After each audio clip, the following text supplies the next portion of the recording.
Opening scene. Close-up of a functional electromechanical valve with upbeat background music. Ever wondered how to make an electromechanical valve? Let me show you how in just a few minutes. Scene 1.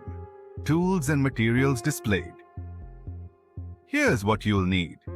A solenoid coil, a steel plunger, a spring, a valve body, wiring, and some basic tools like a soldering iron and a drill.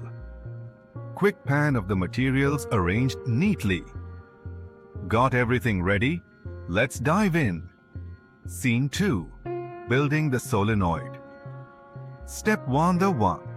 Wind the copper wire tightly around a cylindrical core to create a solenoid coil. This will generate a magnetic field when current flows through it.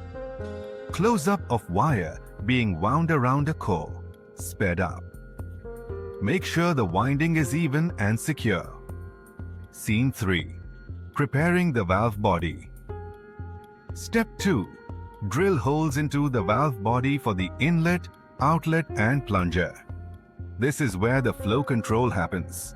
Short of precise drilling and cleaning edges. Clean the edges to ensure a proper seal.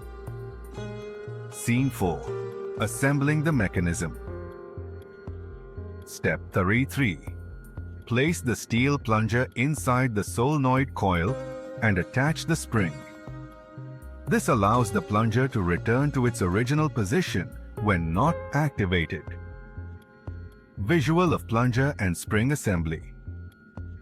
The plunger will move when the coil is energized, opening or closing the valve. Scene 5. Wiring the circuit. Step 4. Connect the solenoid coil to a power source and control circuit. Use a relay or switch to manage the current. Close-up of soldering wires to terminals. Safety first. Double-check your connections. Scene 6. Testing the valve.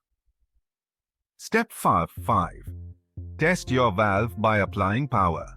The plunger should move, controlling the flow of air or liquid through the valve.